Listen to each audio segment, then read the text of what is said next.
catamenial en buena parte de su adolescencia era un esquema de mensual a 2 meses, mensual, 2 meses, 3 meses, o sea, un régimen catamenial irregular.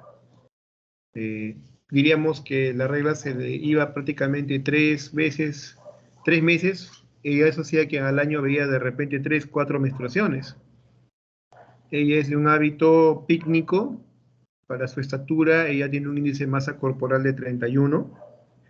Y bueno, ni bien llegó a los 20 años, su patrón de menstruación un poco que mejoró, ya se hizo mensual, mensual, mensual. Y así ha estado, pues, ¿no? Los últimos 2, 3, 4 años, ¿no? Ya tiene 25 años de edad. Y el tema de que ella ya inicia vida sexual. Curiosamente, ella inicia vida sexual, ya tiene su segunda pareja inclusive, y no se cuida con ningún método, y ella claramente lo manifiesta, ¿no? Qué curioso, tengo relación sexual y como mi regla es irregular, no logro embarazarme. Como no logro embarazarme, no es necesario que use ningún método anticonceptivo, en su creencia de que al ser irregular está protegida del embarazo.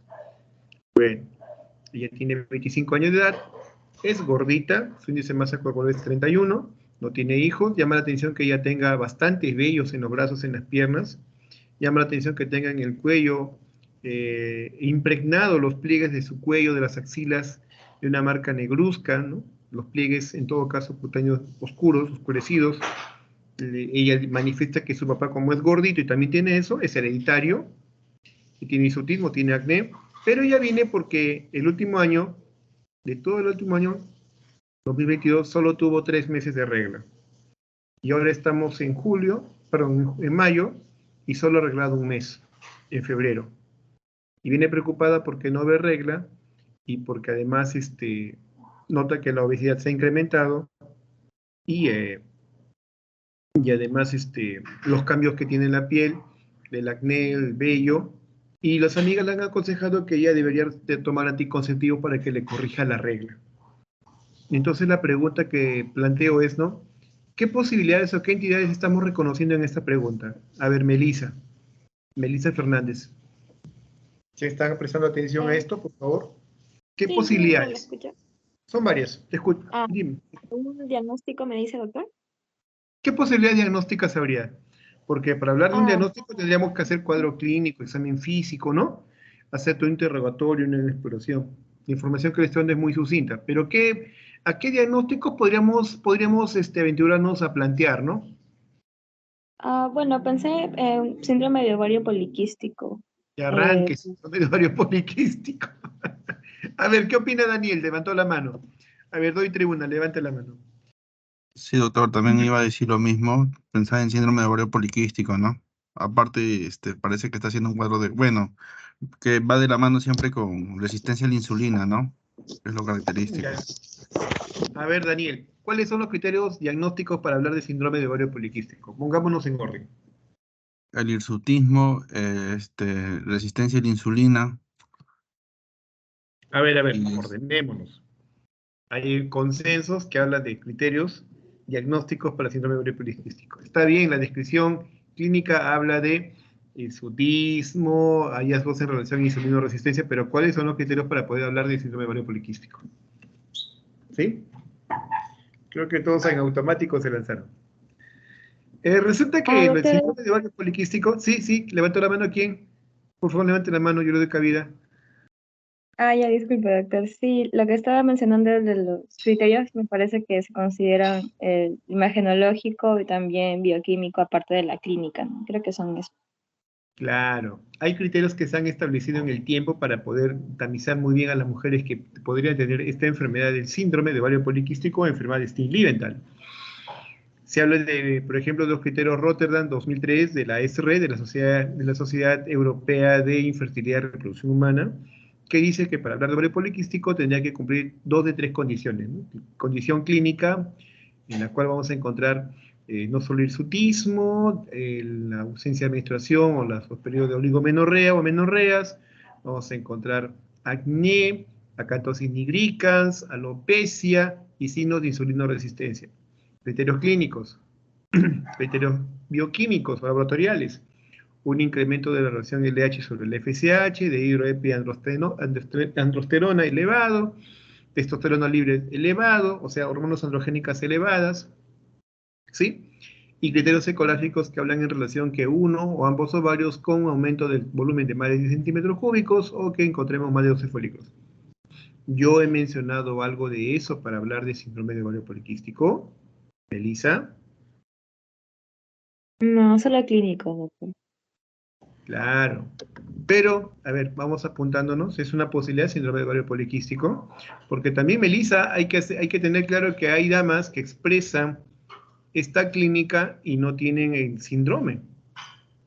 Y eso puede deberse pues al desorden producido por la sobreoferta de estrógenos anómalos, de estrógeno graso que tiene estrona, y la dama se termina de estrogenizar de manera bastante negativa. Y eso puede remitir, puede mejorar con el hábito de la actividad física, ejercicio, deporte y la alimentación. Pero es claro que esta dama está presentando episodios de ausencia de menstruación, ¿no, Melissa? Vamos a poner ahí en la lista cuántos tenemos ahí. Antes de lanzarnos de lleno. Es claro que son varias damas. Dejé de compartir esta presentación. Pronto vamos a ver. Entonces es claro, Rosario. Ahí tengo a Rosario. ¿Sí? Sí, doctor. Sí, es claro que esta dama tiene pues episodio de ausencia de menstruación, ¿no? Sí, doctor. Y lo tiene desde su adolescencia. Incluso ha habido años en los cuales no solo arregló 3 meses. Eso te habla de más o menos 12, entre 3, 4 meses de ausencia de menstruación al año por cada ciclo menstrual. Es una dama que tiene pues oligomenorreas, amenorreas. ¿Sí?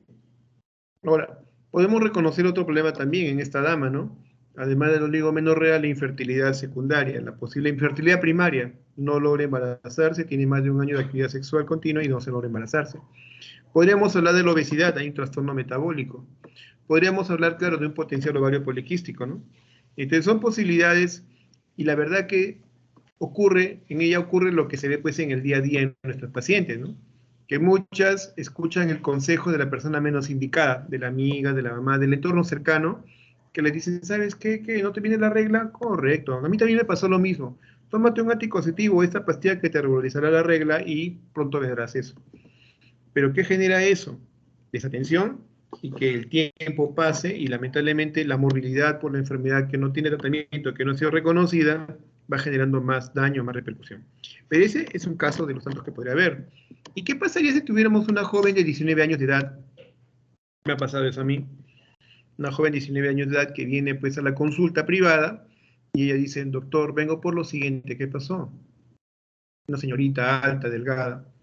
Mire, yo tengo ya 19 años de edad, hasta ahora he arreglado y vergonzosamente ya lo manifiesta, ¿no? Doctor, y con mucha vergüenza me he dado cuenta que nunca desarrollé mamas, nunca desarrollé vello púbico ni axilar y solo tengo tamaño y me preocupa porque nunca he arreglado, no tengo vello púbico y por ahí he visto en televisión de la menorrea que puede haberse también por problemas genéticos y que incluso podría ser infértil. Entonces, doctor, procedo a examinar a la señorita después de lo que describe y en efecto, de mamás no hay nada. Pezones rudimentarios pequeñísimos. De vello púbico no hay nada. Vida sexual, sí tuvo vida sexual a los 17 años, pero la vagina pequeñísima y ella dice que la relación sexual era muy molesta e incómoda. Entonces veo todo un infantilismo de los caracteres sexuales secundarios externos y nunca arreglado. Y esta dama a los 19 años acude recién para pedir ayuda y esto no lo contó a su mamá o su mamá le dijo, no, pues hijita, a mí también la regla me vino recién a los 15 años, cambié como señorita a los 16, 17 años, pero ella está demorando 19 años y como respuesta de su familia le dice, no, ya verás, ya aparecerá, ya cambiarás, y no cambia. ¿Es un tema preocupante o no, Lucero Vaca? ¿Podríamos hablar de una menorrea? Sí, doctor, sí es un tema preocupante, ¿no? Porque ya tiene, o sea, ya debió desarrollarse, es lo adecuado. Y pues, Eso nos plantea poner, ¿no?, parámetros de tiempo que podemos esperar. Bueno, yo diría que no podemos dejar de esperar, pero no podemos ya más esperar más, porque cuanto más tardíamente uno hace el diagnóstico de estas entidades, el impacto o daño que genera en las damas es mayor. Y ya no hablamos de una posibilidad de recuperación funcional, sino ya pues solo calidad de vida. De eso vamos a hablar en ese tema, que es la menorrea. La menorrea es uno de los problemas de consulta más frecuentes en ginecología. Tiene un trastorno de salud pública, puesto que afecta sustancialmente a un buen grupo de mujeres, sobre todo mujeres jóvenes en edad fértil, que no solo es el hecho que no regresen, sino ven afectada su calidad reproductiva. Bien, de eso vamos a hablar. Les comentaba, ¿no? Dentro de mis publicaciones bestseller que he logrado conseguir en estos meses, tengo esta muy buena. Tesis Ginecología y Obstetricia del manual Johns Hopkins, de la Universidad del Hospital Johns Hopkins. Es un muy buen texto y lo dejo a consideración. Sé que hay versiones en PDF en internet y es un buen librito de consulta. Entonces, de ahí estoy sacando alguna información nueva para hacer un upgrade de esta presentación. Bien, nos vamos a la presentación del tema ahora sí. Voy a tener que agregar este libro de consulta porque me pareció muy bueno, me aclaró muchas cosas también. Cuando uno es especialista quiere saberlo todo, pero no es así. ¿Se ve pantalla? ¿La presentación? Todavía no, ¿no? Todavía no veo, doctor. Sí, le pido mil disculpas. Tengo problemas con el sistema de los recursos, el sistema están pero bastante venido a menos en mi computadora. Voy a comprar una computadora. Ya. A mi familia. Ya, pues ya. Papá ha comprado todas sus computadoras y adquiero mi computadora, mi laptop. Bien, vamos a ver.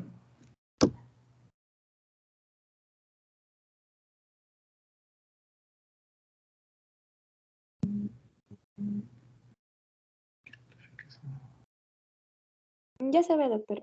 Ya está compartiendo, excelente.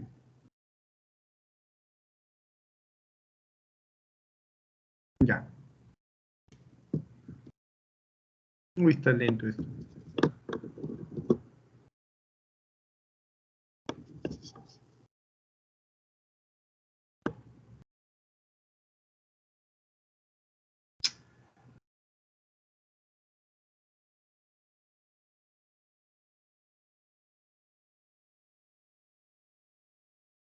¿Todo bien? ¿Se ve el sistema?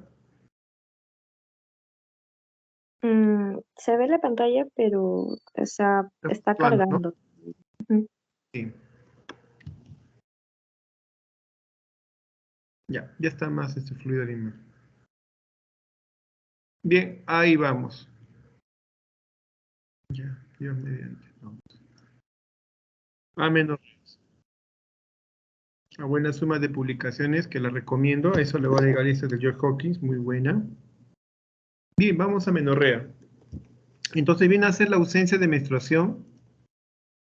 Viene a ser la ausencia de menstruación en una mujer en edad fértil.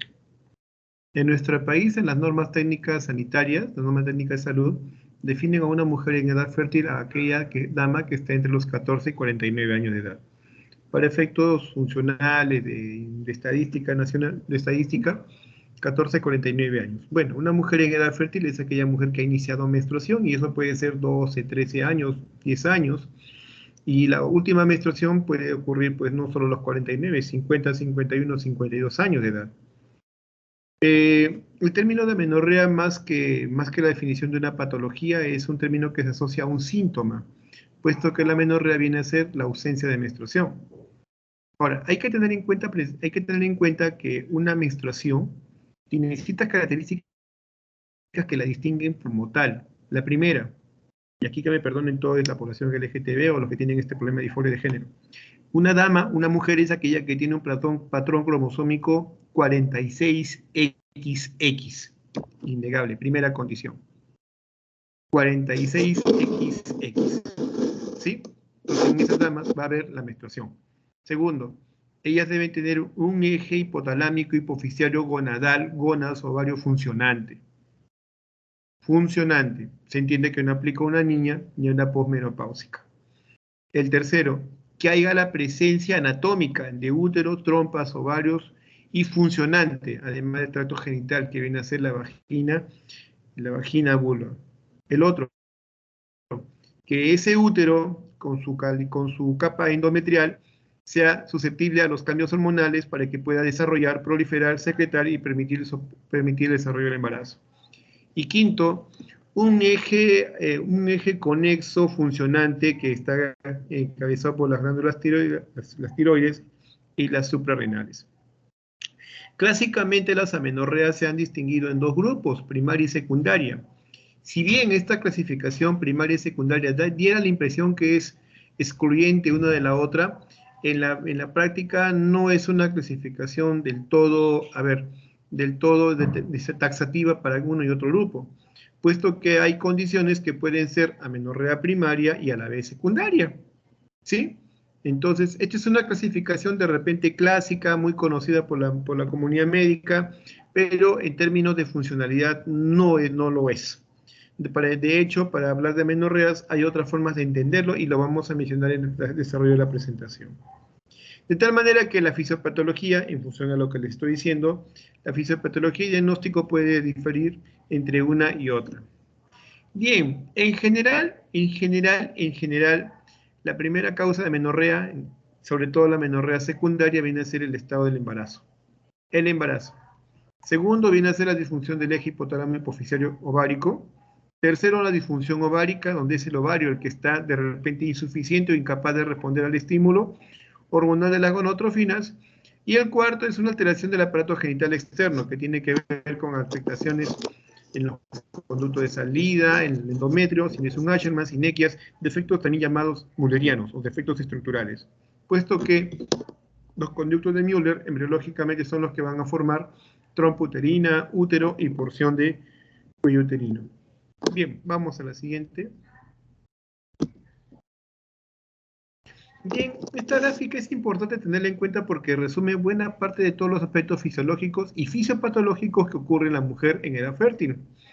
Sabemos que la actividad neuroendocrina empieza en el hipotálamo, en el núcleo arqueato, produciendo pues esta hormona proteica llamada la hormona liberadora de gonadotrofinas o gonadoliberina, la GnRH, la cual es producida por pulsos y de tal manera que los pulsos varían incluso según el día ciclo menstrual y de esa manera a través de la circulación celular va a llegar a la glándula hipófisis, a la adenohipófisis para que produzca las gonadotrofinas que son la FSH y LH, también otras hormonas tipo proteínas. Estas hormonas LH y FSH actúan durante todo el ciclo menstrual. De hecho, la activación de esta GnRH y a su vez el desencadenamiento y liberación de las gonadotrofinas implica un hito importante, ¿no? Que ya está comenzando a haber funcionalidad con la menarca o las menstruaciones en adelante. Menarca es la primera menstruación. Ya hablamos en la sesión anterior de los cambios puberales, de la importancia de la activación hormonal para que pueda haber la menarca, la pubarca y telarca. ¿Cuál es el evento inicial? Primero la telarca, luego la pubarca y finalmente la menarca, ¿no? También hablamos acerca de que a la mujer aparece un estirón o crecimiento, ¿sí? Un crecimiento que es mayor que en comparación a los hombres. Bien.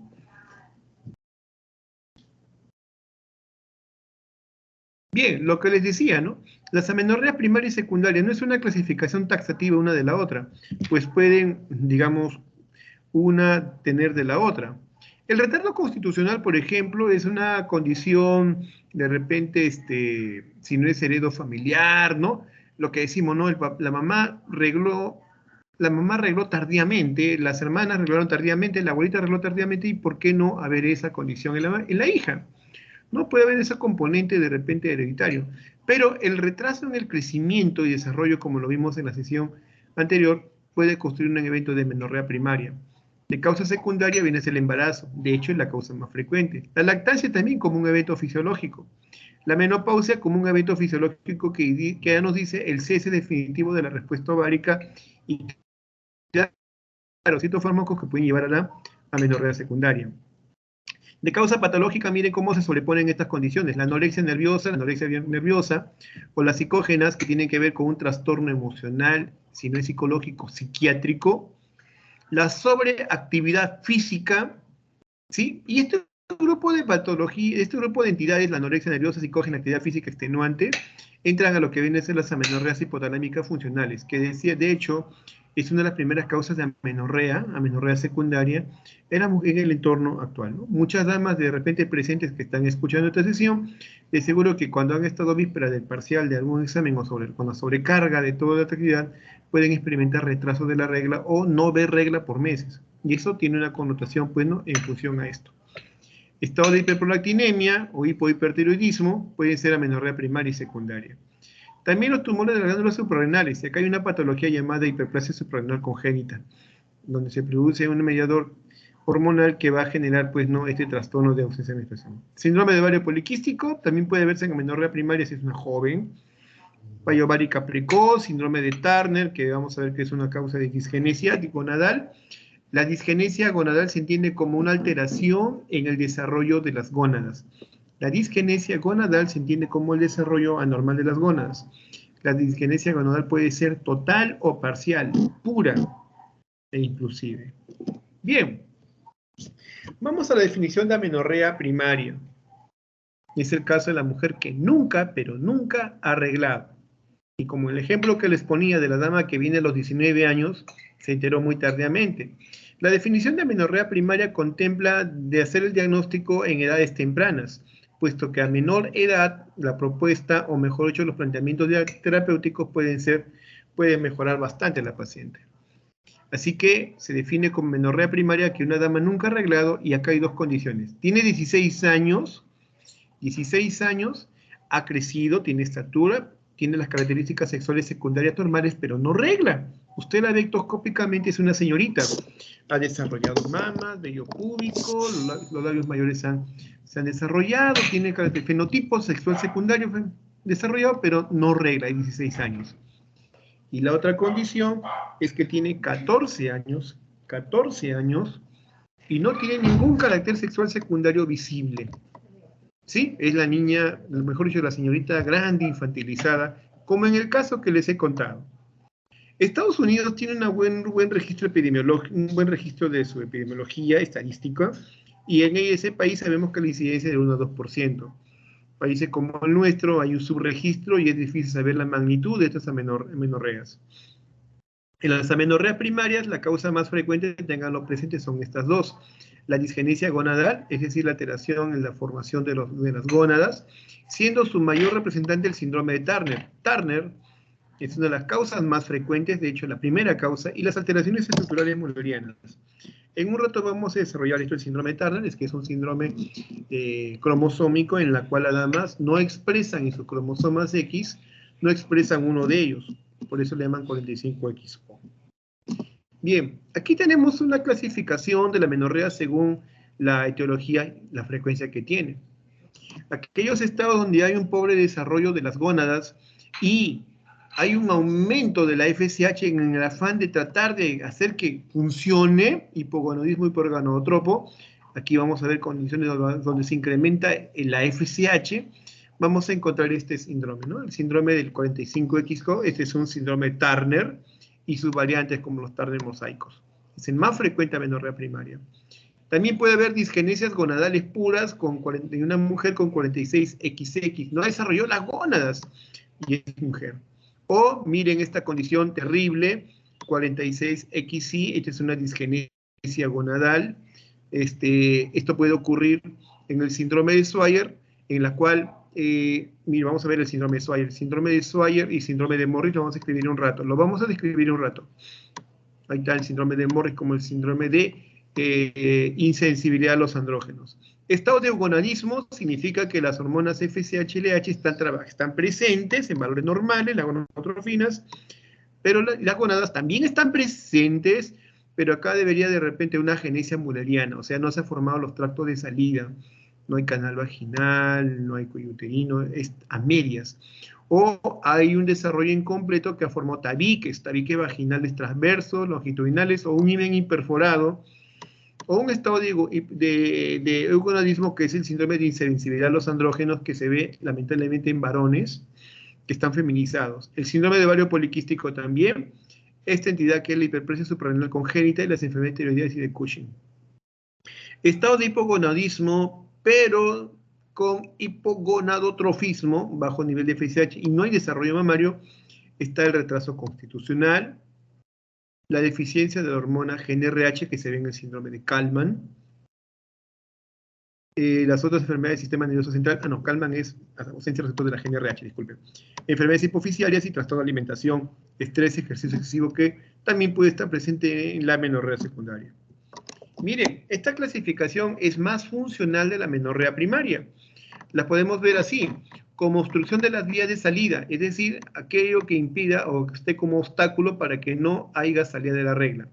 Puede ser defectos estructurales como el himen imperforado, el tabique vaginal transverso, la genicia vaginal, no hay vagina, la atresia vaginal, la vagina está pero rudimentariamente desarrollada, la feminización testicular, aquellos varones que han feminizado, han feminizado y han tomado lectoscopía, el fenotipo de una dama, la genicia uterina con disgenicia vaginal, es un cuadro más terrible, y el síndrome de Mayer-Rokitansky-Kuster-Hauser, un síndrome en el cual no hay vagina, no hay útero, no hay ovario, no hay útero, no hay trompa, solo hay ovarios.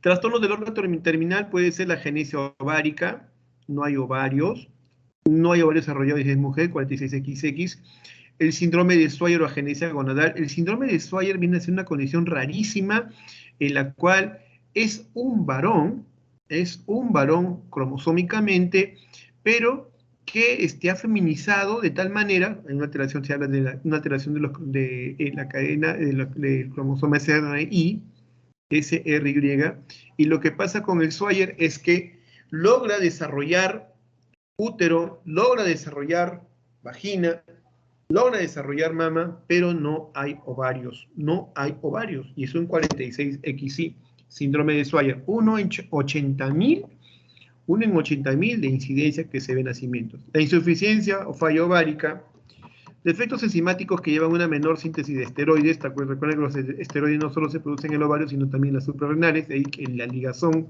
con la función de las suprarrenales. El síndrome de Savage, en la cual el ovario es resistente a las gonadotrofinas, no ha desarrollado los receptores para las gonadotrofinas en superficie, es resistente al síndrome de Turner. Y de trastornos centrales del sistema nervioso central tenemos hipotalámicos e hipofisiarios. Aquí básicamente vamos a ver eventos como son neoplasias, compresiones por neoplasia, traumatismos, TEX, tuberculosis, sarcoidosis, radiación, síndrome de Kallmann, ausencia de GnRH. Y de causa hipofisiaria también tenemos por daño por intervención quirúrgica, radioterapia o hemosiderosis con depósito de hierro. Pueden llevar esta complicación. Bien. Es innecesario entender en la embriología que el desarrollo del tracto genital implica, pues, ¿no?, la presencia de estos esbozos embrionarios. Tenemos el conducto, aquí en rosadito, el conducto paramesonéfrico de Müller, ¿sí?, que va a originar a las trompas uterinas, al útero, ¿sí?, cuello uterino. Y por otro lado tenemos el seno urogenital que va a formar la vejiga y la porción de la vagina, Entonces tenemos la acción del seno urogenital formando lo que es la vagina, vejiga, y los paramesonéfricos o de Müller, lo que vendría a ser trompas, úteros, ¿no? Y el conducto mesonéfrico de Wolf tiene que ver, ¿no?, con la formación de un remanente que son los epóforos. En esta gráfica se ve mucho mejor, miren, formación del útero y vagina a las 9 semanas. Esto es de Keith Moore. Aquí se ve el conducto mülleriano de uno y otro lado que se están fusionando, y como les decía, ¿no?, va a formar la trompa, el útero, hay un tabique uterino, y esto se une a lo que es el seno urogenital que va a formar la vagina. 9 semanas. A final del tercer mes, estamos hablando de 12 semanas, ya el esbozo es mayor, y aquí está, pues, ¿no?, la vagina selladita.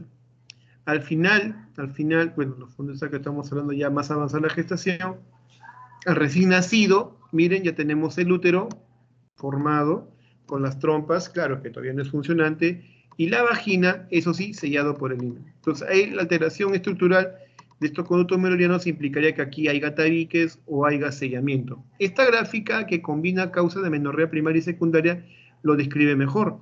Un himen imperforado, aquel himen que está técnicamente sellado, tabiques transversos, estenosis cervical que viene a ser consecuencia de procesos inflamatorios, infecciones en el cuello uterino, o el síndrome de adherencias intrauterinas conocida como síndrome de Asherman.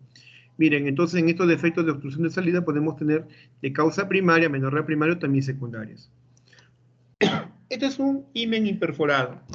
Se va a reconocer porque en la clínica la joven, la adolescente, refiere que no regla, pero tiene el fenotipo sexual, el carácter sexual secundario visible, y ella claramente dice, ¿no? A mí me viene dolor cólico, me viene dolor cada cierto tiempo. Incluso puede ser preciso decir cada 30 días, 28 días. El examen físico es contundente. Ve en la vulva, labios menores, el himen que está sellado, como en este caso. Y si hacemos una ecografía pélvica, vamos a encontrar que el útero está distendido por el contenido menstrual que no ha salido y ha formado un hematometra. La vagina que está distendida, ocupada por toda esta secreción menstrual agrupada que viene a ser el hematocolpos, y claro, la sangre puede estar liberada incluso a la cavidad peritoneal, hematosalpinx. Miren todo el acúmulo de sangre que se ha dado en esta joven, y que bien podría mejorar solo con una pequeñísima incisión en esta zona, en el himen, para que pueda evacuar en adelante el contenido menstrual. Este es un claro ejemplo de himen hiperforado a amenorrea primaria. La otra patología, sí, ya después de lo que es aflicción, tenemos la feminización testicular. Ahí tenemos el síndrome de insensibilidad a los andrógenos, de sensibilidad a los andrógenos. Entonces el SIA o síndrome de Morris, aquí lo que ocurre en esencia es que es un varón, genéticamente es un varón, sí, podría confundir con Swyer, pero acá el problema está que no tiene un receptor de testosterona. Los varones con esta entidad no tienen el receptor de testosterona en sus células y por tanto no reciben la acción androgénica, y lo que ocurre es que el componente de estrógenos es lo que predomina más, llevando a una feminización testicular. En estos individuos, como el estrógeno está presente, acá hay que tener presente que el estrógeno es uno de los más potentes y precursores para la formación de la mama. Lo hablamos en la sesión anterior, en la clase de pubertad, ¿no? Que una forma de ver la acción del desarrollo de los estrógenos es ver en la niña y el adolescente el desarrollo de mamas. En este caso, en estos individuos, el desarrollo de mamas se debe básicamente a la acción estrogénica. Y vamos a ver también, pues, ¿no?, el desarrollo de vulva, rudimentos de vagina, y claro, hay testículos. Estos individuos tienen testículos que no han descendido.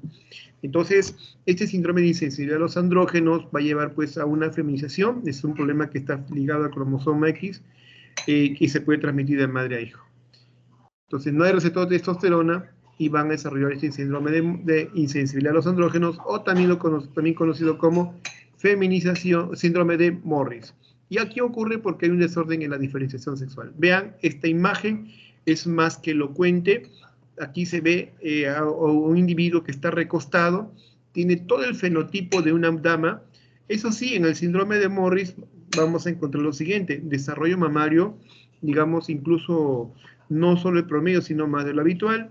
Vamos a encontrar la ausencia de vello púbico, la ausencia de vello axilar, el esbozo de una vulva, y claro, podemos confundir, miren, aquí está la biopsia, cómo se puede ver aquí los testículos a medio camino, los testículos que han descendido o testículos que están altos, ya que es pertinente retirar porque esto puede producir tumores o gonadoblastomas. Entonces, aquí estos individuos hay que retirar los testículos y, bueno, darles calidad de vida para que pues asuman una feminidad. Se entiende que no van a poder gestar, son varones, pero el tema es calidad de vida. Síndrome de insensibilidad a los andrógenos, el SIA. Otra alteración estructural, y esta es alteración estructural, la otra verá básicamente por un tema cromosoma, por un tema genético, es el síndrome de Mayer-Rokitansky-Kusterhausen. Esta es una anomalía congénita con graves defectos en el conducto de Müller. No hay útero, no hay trompas, no hay vagina, o la vagina es total y parcial, pero sí existen ovarios. Aquí tenemos en esta imagen superior el desarrollo de un útero, trompas, ovarios, y en esta otra imagen lo que sería un Mayer-Rokitansky. Solo hay una vagina o rudimento, no hay útero, no hay trompas, pero sí ovarios. Y claro, en el examen ectoscópico uno va a reconocer la vulva, labios mayores, clítoris, va a reconocerlos en el examen, pero no hay conducto vaginal. Los estudios de imagen en esa niña, en esa joven, revelan que no hay vagina, no hay útero. Y bueno, la etiología es desconocida, rarísima en unas 5.000 mujeres. Se habla de que habría una falta de receptores de las hormonas sexuales en los conductos de Müller, como también el déficit de enzima galactosa 1-fosfatasa uridiltransferasa. Hay amenorrea primaria, Y casi siempre esto es un dogma, ¿no? Cuando hay alteración a nivel del tracto genital, hay que pensar también que puede haber alteración urinaria, o sea, no vienen solos. El manejo de estos casos es calidad de vida y quirúrgico. En esta gráfica, en estas fotos, perdón, les ilustro cómo es el manejo quirúrgico, ¿no? Se reconoce aquí claramente la uretra, la ausencia de la vagina, la ausencia de la vagina o vagina trésica, y lo que hacen es hacerle una neovagina. Para eso usan un dispositivo el cual es cubierto con, usan para eso superficie, pueden usar intestino, les cuento, o pueden usar una extracción de la piel de los muslos, y esto lo cosen y forman esta estructura que parece aquí una especie de jeringa grande, con émbolo grande, y lo introducen en este conducto que han formado para que lo puedan suturar, unir, y lo dejan con este dispositivo para que dilate y forme su neovagina. Entonces aquí lo que básicamente es calidad de vida en estas personas, para que menos puedan tener, ¿no?, una vida menos llevadera si tienen vida sexual.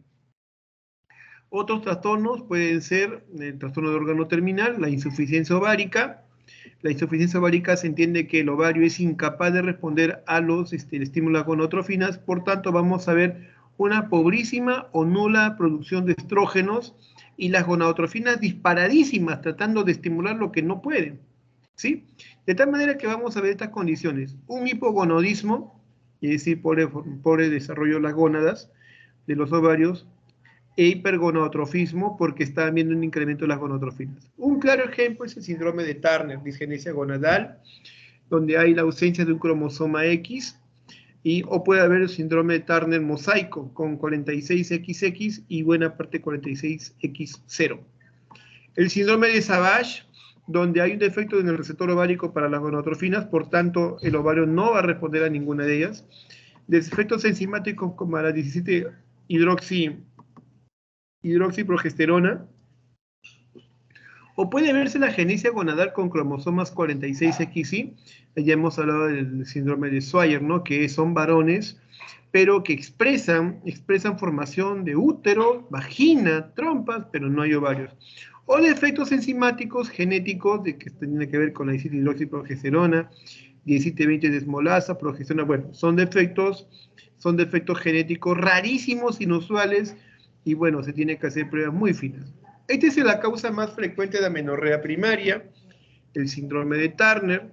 Y un Turner, además de poder ser la tipificación por cariotipo, porque esa era la mejor prueba, en un cariotipo podemos diferenciar la carga genética, ¿sí? Y el aspecto clínico es de mujeres de talla corta, con una implantación baja del cabello, el cuellito alado llamado pterygium colli, el tórax en forma de escudo, con los pezones rudimentarios y bien separados, el pobre desarrollo de los caracteres sexuales secundarios, la vagina infantilizada. Si se reconoce los ovarios, es un ovario apenas una cintilla casi inexistente, y obviamente no reglan. Son personas que tienen ese trastorno. Estas personas tienen más propensión a hacer enfermedades cardíacas, y además su vida de estas personas es bastante menos, su vida media es bastante menor. Tuve la oportunidad de conocer un Turner en mi hospital, que tenía amenorrea primaria, pero que la pobre había hecho un problema cardíaco congénito y la joven falleció. Una joven pensante, estudiante ella incluso, pero tuvo la mala fortuna de hacer esta entidad, Turner. Peor cuando es gente humilde. Si son gente humilde y tienen esta enfermedad, el impacto es bastante terrible. Bien, de trastornos centrales centrales, ya les hablaba que todo evento que tenga que ver con neoplasias intracerebrales o infecciones como tuberculosis, radiación, pueden llevar a amenorreas de tipo primarias. En una niña puede llevar eso, síndrome de Kallmann, la ausencia de GnRH, y claro, de causa hipoficiaria, el daño por intervención quirúrgica o radioterapia, o la hemosiderosis, que es una patología donde se produce depósito de hierro en la hipófisis. Aquí tenemos diversas condiciones de amenorreas primarias. Vean, aquí son tumores cerebrales, cranioangiopatía, radiación, TEX, traumatismo. Miren lo que pueden producir a nivel cerebral. Y claro, miren las imágenes de damas que tienen, pues, ¿no?, el otro extremo, que viene a ser Kallmann. Vamos a ver, Kallmann. Esta es una enfermedad hereditaria ligada al cromosoma X. El hipotálamo no produce GnRH, no se produce GnRH y por tanto no hay liberación de gonadotrofinas. Y uno de los aspectos clínicos llamativos en los Kallmann es que sufren de anosmia. Aquí hay un hipogonadismo hipogonadotropo, es decir, pobre desarrollo de las glándulas de los órganos sexuales, y además hay una pobre producción de FSH y LH. Obviamente no hay producción porque no lo está siendo estimulado. Y este de Kallmann se puede ver tanto en los varones como en las mujeres. El Kallmann no es exclusivo de las mujeres, se puede ver tanto en varón y mujer. Recuerda que aquí básicamente es la ausencia de producción de GnRH. Bien, una forma distintiva de caracterizar cada grupo de amenorrea primaria puede tomar en cuenta lo siguiente. La presencia de estrógeno viene a ser como un marcador índice del desarrollo de los caracteres sexuales. Ya les hablé de la importancia de los estrógenos para que aparezca uno de los primeros cambios que viene a ser el desarrollo mamario. Entonces, podemos caracterizar las amenorreas primarias teniendo en cuenta eso. Aquellas damas que tienen presente el útero, hay existencia de útero, pero no han desarrollado mamas. No han desarrollado mamas. ¿Sí? Entonces, tienen útero, pero no desarrollan mamas. A estas personas hay que hacerles un estudio de la FSH. Está produciendo FSH, y si la FSH está activa, debería estar produciendo activación o producción de estrógenos. Bien, si encontramos un FSH elevado, estaríamos frente a una paciente con hipogonadismo hipergonadotropo por elevación del FSH.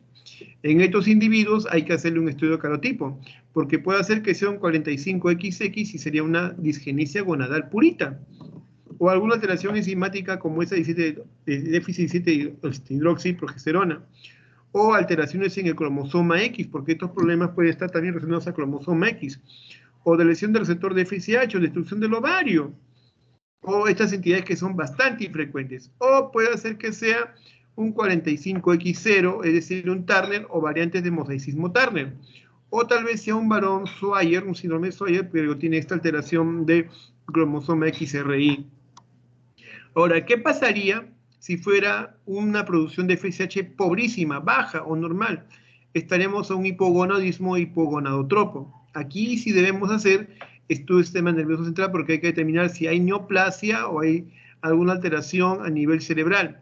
Neoplasia positiva, hay que ver si el trastorno es hipoficiario o hipotalámico. Y si no hay neoplasia, de pensar en Kallmann, de repente es un problema genético donde no hay producción de GnRH, o déficit con gonadotrofinas, o es un trastorno constitucional donde hay anorexia nerviosa, inducida por ejercicio, o defecto del receptor GnRH, histocitosis, ya etiologías bastante infrecuentes.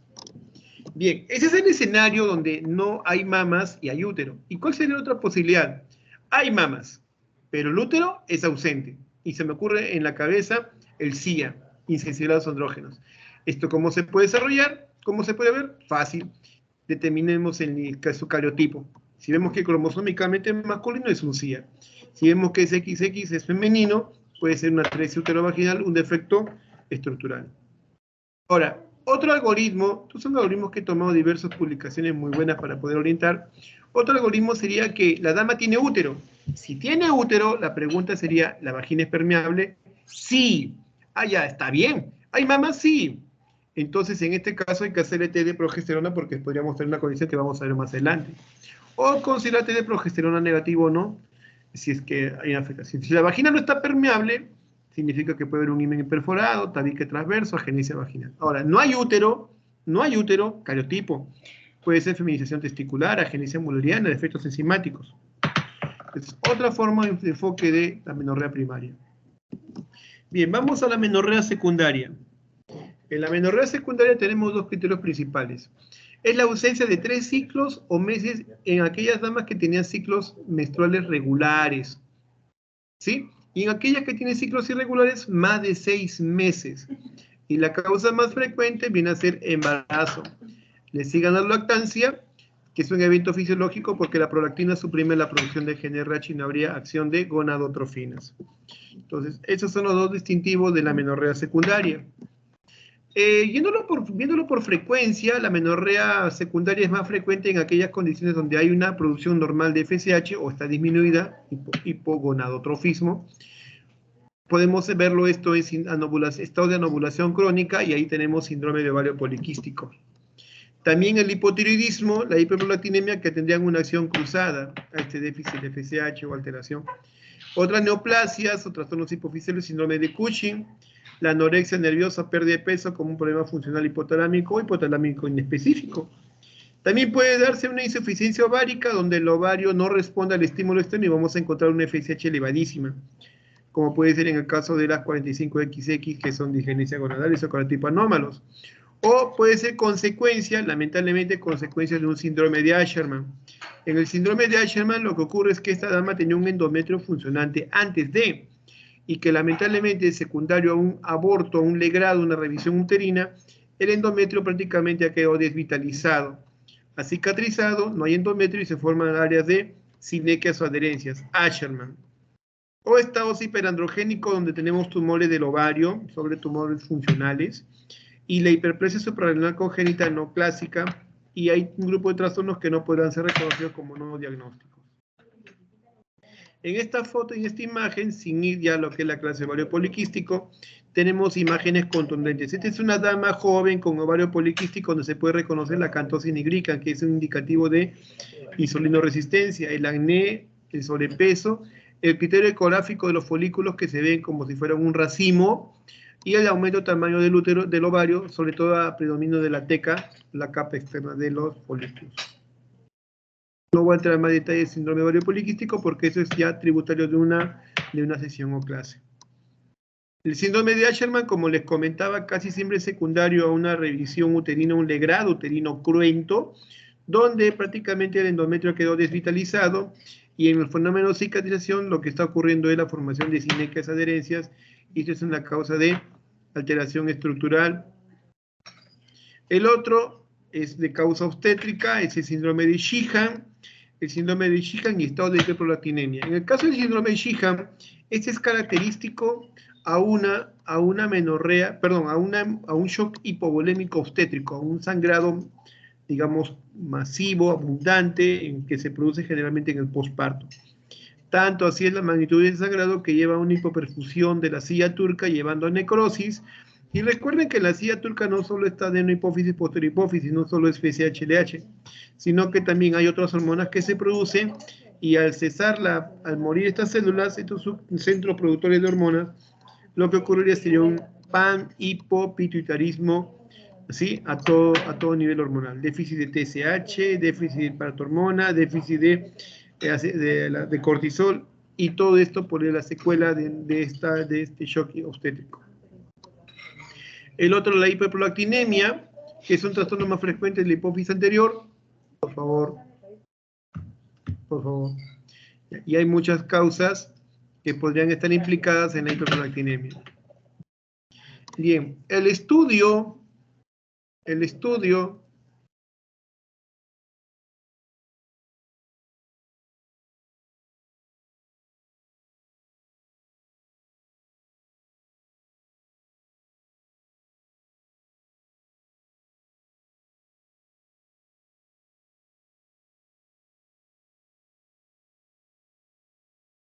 un ratito, por favor, un rato, por favor.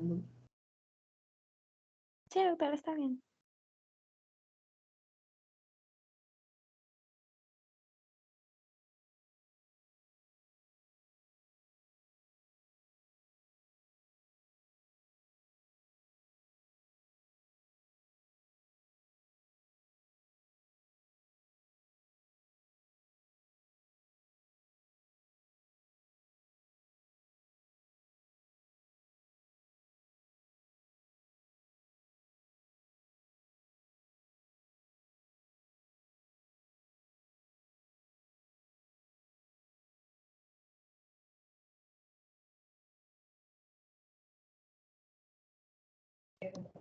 Gracias.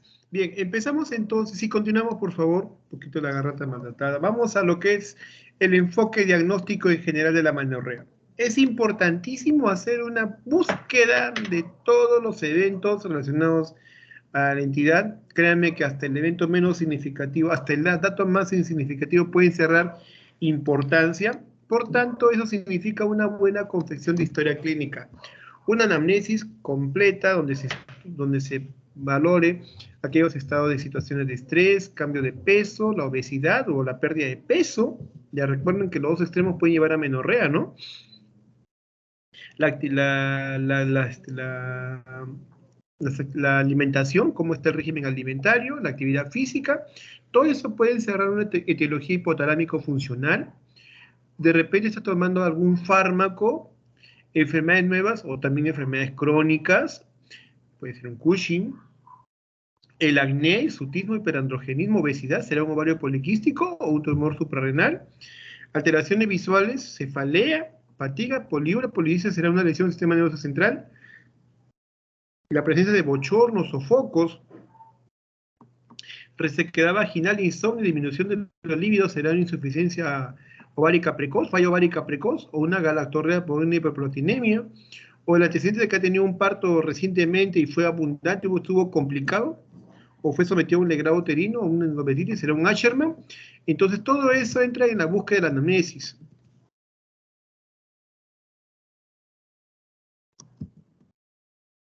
El examen físico también tiene que prestar atención no solo al hecho de, pues, ¿no?, de ver útero ovario, sino útero ovarios mamas, sino también ver la talla, el peso, el índice de masa corporal. Por debajo de 18,5 está asociado, pues, ¿no?, la anorexia, la menorrea hipotalámico funcional también por encima de 30, 50% ovario poliquístico cuando es más de 30, estallaje de Tanner para valorar el desarrollo puberal, evaluar la presencia de los estrógenos. La presencia de mamas nos dice que hay actividad estrogénica, es el índice estrogénico. Hay útero, hay cuello uterino, están obstruidos, y los niveles de testosterona elevados, hirsutismo, acaso acné, acantosis, o la elevación de la valoración de la galactorrea, o edema de glándulas parótidas, solución del esmalte dental sugieren bulimia nerviosa, o evaluación de los signos de Turner. Todo eso entra en el examen físico. También hay que hacer estudio laboratorial de la gonotrofina coriónica, fracción beta, aunque no lo crean, pensar en un embarazo, incluso en amenorrea primaria, no está de más. Estudio de la hormona estimulante de la tiroides, la FSH, la prolactina, testosterona, bueno, son grupos de hormonas que deben ser evaluadas. Y el test de progesterona, muy utilizado para los casos de amenorrea secundaria, que te dicen si hay actividad estrogénica presente y un endometrio competente. Se suele dar medroxiprogesterona, nombre comercial Provera, 10 miligramos vía al diario por 7 a 10 días, y lo que se espera es que cuando suspendas la progesterona, ven el sangrado espontáneo. Si esto ocurriera, es que hay una producción de estrógenos y función ovárica normal. Pero si no hay sangrado, se habla de que hay un hiperestrogenismo o obstrucción de la vía de salida, que implica otro examen. Bien, estos exámenes son importantes, tenerlos en cuenta. Aquí te lo resumo de esta tabla del American Journal. Dice, una dama que tenga una elevación de la 17-hidroxiprogesterona estaría más en relación a una hiperplasia suprarrenal congénita. Una dama que la cual se le hace un dosaje de hormona timururiana y se encuentra elevada, habla de una menorrea hipotalámica funcional o síndrome de ovario poliquístico. Y si la hormona timururiana está venida menos, está baja, es una falla ovárica precoz. Un hemograma completo y perfil funcional como un perfil renal, un perfil hepático, si está normal, enfermedad crónica. Si están enzimas hepáticas elevadas, en amenorrea funcional hipotalámica, hipotalámica. Una pobre producción de estrógenos habla de una pobre producción endógena, nivel bajo de estrógeno. Y la FSH y el LH pueden estar elevadas cuando hay una falla ovárica o un síndrome Turner, o venía menos cuando hay una menorrea hipotalámica funcional, o puede ser que tenga valores normales si es que es un síndrome de ovario poliquístico o síndrome de Asherman. La elevación de la testosterona y la de hidroepiandrosterona puede sugerir hiperandrogenismo, ovario poliquístico, neoplasia ovárica o parrenal, hiperplasia suprarrenal congénita o Cushing. También el calotipo puede darnos mucha información, un 45XO, Turner, un 46XC, puede ser un CIA o un Swire, un pronóstico, una prueba de embarazo, si es positivo, nos puede hablar de un embarazo intrauterino o un ectópico. El dosaje de prolactina puede hablarnos de un aumento de un adenoma hipoficiario, fármacos, hipotiroidismo, y tanto en la TSH elevada como baja, pues vamos a reconocer hipo e hipertiroidismo. También el examen radiológico es muy útil, la densitometría ósea nos permite evaluar el riesgo de fractura ósea, la resonancia magnética de la suprarrenal si hay un tumor adenal secretor de andrógenos, o una resonancia de silla turca, microadenomas hipoficiarios, o una ecografía de tracto genital o resonancia magnética, cómo están los órganos pélvicos, cómo están los ovarios, cómo están los tumores anexiales. En esta tabla, muy útil, podemos ver, por ejemplo, esto lo dejo acá a consideración, es muy útil, las posibilidades que podemos encontrar. Miren, si es un estado menopáusico, el 17 de dioxiprogesterona está normal, la hormona antimoleriana está venida a menos, la de hidroepiandrosterona está normal, estrógenos está venido a menos, la LH está incrementada, la FSH está incrementada, y la prolactina, testosterona se encuentra normal. Entonces, podemos acá tener una correlación de diversas patologías en función a qué es lo que podemos encontrar laboratorialmente. Este es el test de progesterona que les decía, ¿no? Uno de los test más usados para menorrea secundaria. El estudio parte del hecho de definir si está embarazado o no. Lo primero que tenemos que pensar, primera causa de menorrea, embarazo. Si no hay embarazo, la prueba de embarazo es negativa, el siguiente hecho es demostrar si hay una alteración de la TSH o de prolactina. Si no están alterados, nos vamos recién al test de progesterona. Quedamos 7 a 10 días de progesterona, y si al suspender el método regla, significa que esa dama era incapaz de producir progesterona. Me explico. ¿Cómo se forma progesterona? ¿Dónde se forma la progesterona funcional? En el cuerpo lúteo del ovario, en el cuerpo lúteo. Y para que haya cuerpo lúteo, ¿qué tiene que haber? Ovulación. Entonces, una dama que no ovula, por ende, no tiene cuerpo lúteo, por ende, no hay progesterona. Entonces, estas damas que están en estado de anovulación crónica no tienen progesterona, tienen una sobrecarga o sobreoferta de estrógenos. Y muchas veces estrógenos del no funcionante, como puede ser estrona. Entonces, están estas mujeres estrogenizadas a más no dar, no reglan, su endometrio está grueso, incrementado en su espesor. Puede ser que se friabilice sangre, sí, puede ocurrir eso, pero en esencia no reglan y tienen endometrios gruesos. Entonces, en esos estados de estrogenización, cuando uno le da la progesterona, simulas como si fuera una actividad de cuerpo lúteo y comienzas a estimular el endometrio para que de pronto esté más receptivo. Suspende la progesterona y ese endometrio se cae, de pronto comienza a menstruar, ¿no? Viene la menstruación. Entonces, ¿qué te dice eso? Que si tú al dar progesterona exógena responde, es que es un estado anovulatorio. Si no responde, ahí viene el problema. Si no responde, entonces te dice que el problema no va tanto porque hay producción de estrógenos, de progesterona, sino que habría una alteración potencialmente genital, puede ser un H, una alteración de salida, o puede ser que sea un trastorno de ovario o de hipófisis hipotálamo. Entonces, en esos casos se le da estrógenos con progestágenos. Esta combinación permite simular o remediar el ciclo hormonal. Si al darle estrógeno progesterona no regla, significa que hay afectación en el endometrio. Por tanto, sería una alteración genital. Y ahí podríamos tener, por ejemplo, el síndrome de Asherman. Ahora, si reglara, significa que ese endometrio está funcionante y por tanto la falla podría ser ovárica o falla de hipotálamo hipófisis. ¿Cómo lo determinamos eso? El siguiente paso sería determinar el nivel de las gonadotrofinas, FSH y LH. Si esas gonadotrofinas están elevadas, definitivamente hay una alteración ovárica y habría que pensar en falla ovárica precoz o insuficiencia ovárica primaria. Si los niveles de FSH y LH están bajos, significa que el problema puede ser hipotálamo hipoficiaria. Entonces, le hacemos la prueba de GnRH, le damos pre-GnRH exógena, y si vemos que sube la FSH, entonces es el hipotálamo el que no produce adecuadamente la GnRH. Si no sube la FSH, la alteración es hipoficiaria. Es la hipófisis que no produce adecuadamente FSH-LH. Entonces, es una forma de poder entender, esta es otra gráfica también para entender la prueba de progesterona. Cuando la prueba de progesterona es negativa, significa de que habría que determinar si es un problema estructural, como síndrome de Asherman o síndrome cervical, y vamos a la T de FSH, que permite determinar si es ovárico o disfunción hipotalámica. Ahora, si la prueba de progesterona es positivo, regla, es un trastorno ovulatorio, habría que ver, ¿tiene hirsutismo o ovario poliquístico? No hay hirsutismo, disfunción hipotalámica leve. Y una base más fácil esta correlación. Y esto es una gráfica, aquí sí me detengo, que habla en función de la valoración de la TSH y los estados de prolactinomas, ¿sí? Para poder correlacionar. Entonces ya viene esa aplicación ya más endocrinológica. Muy bien, entonces hemos hecho el desarrollo de esta parte. Si hubiera alguna pregunta, con todo gusto para absolverla, para poder aclarar Este tema, esta clase ha sido modificada en relación a la sesión anterior, le hemos hecho un upgrade, tratando de hacerlo, pues, un propósito en docencia siempre es hacerlo más asequible o entendible. Bien, si hubiera alguna pregunta, nos hemos ido casi a las 10 de la noche, pero creo que valió la pena la espera y también la revisión. ¿Sí? Delegada, ¿estamos bien? Doctor, disculpe, tengo una duda. Sí, te escucho. Usted mencionaba el caso de la falla ovárica precoz que podía relacionarse con enfermedades autoinmunes, ¿no? Entonces, Así es, así es. mi pregunta era si estas pacientes con enfermedades autoinmunes, por más que estén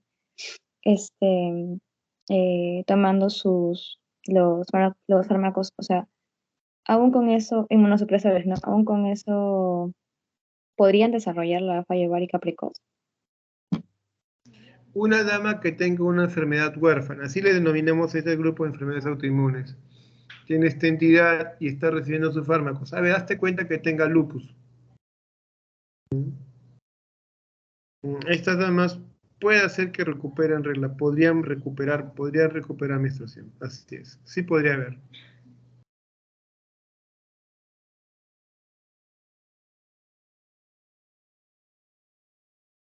Otra pregunta, creo que no ha sido claro.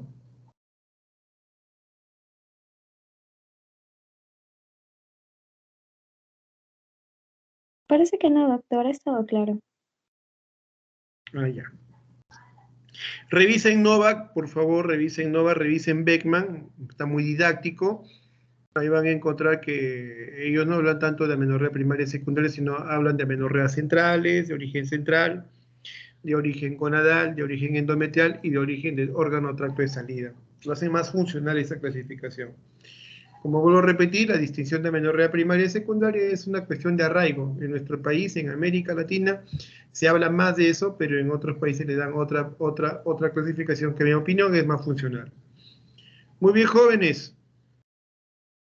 Muchísimas gracias. Nos vemos hasta la próxima sesión. Sí, doctor. Disculpe, Gracias, el día doctor. viernes tenemos un seminario con usted. ¿Eso también se realizará el día viernes o se reprogramaría? Viernes. Sábado, hija. Podríamos posponerlo para el día sábado.